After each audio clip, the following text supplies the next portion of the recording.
ঠুম ঠুম ঠুম ঠুম। সাহুর। ঢোলকপুর এখন বেশ সুখে শান্তিতেই দিন কাটাচ্ছিল।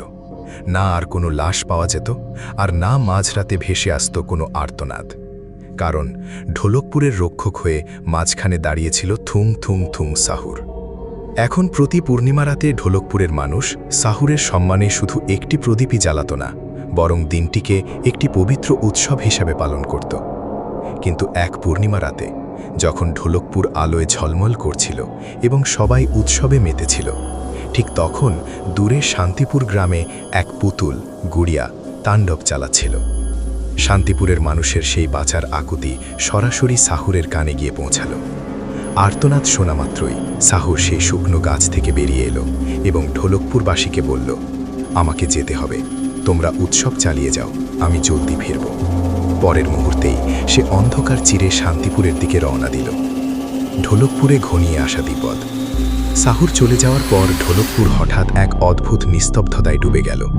সবাই যে যার ঘরে গিয়ে শুয়ে পড়ল, কিন্তু তারা জানত না যে গ্রামের সীমানায় গভীর অন্ধকারে একটি ছায়া দাঁড়িয়ে গ্রামটির দিকে তাকিয়ে আছে।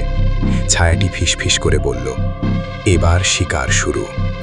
পরদিন সকালে ঢোলকপুরের একটি ক্ষেতের মাঝখানে মানুষের ভিড় জমে গেল।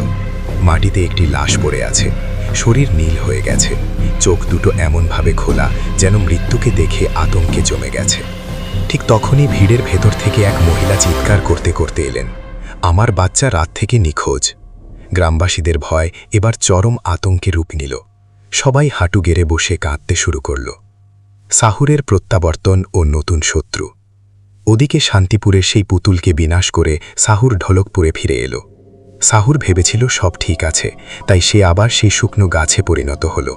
কিন্তু তখনই তার সামনে সেই রহস্যময় ছায়াটি এসে দাঁড়ালো এবং বলল, এবার ঢোলকপুর আমার। সাহুর কিছু বুঝে ওঠার আগেই সেই ছায়া তার কালো জাদুতে এক ভয়ঙ্কর সাপ তৈরি করল এবং সাহুরকে শক্ত করে জড়িয়ে ফেলল।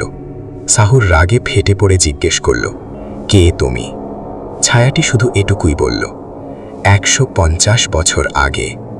দেখতে দেখতে সেই ছায়াটি একটি বিশাল নাগে পরিণত হল এবং সরাসরি গ্রামে আক্রমণ শুরু করল। মানুষ প্রাণ বাঁচাতে এদিক ওদিক ছুটতে লাগল।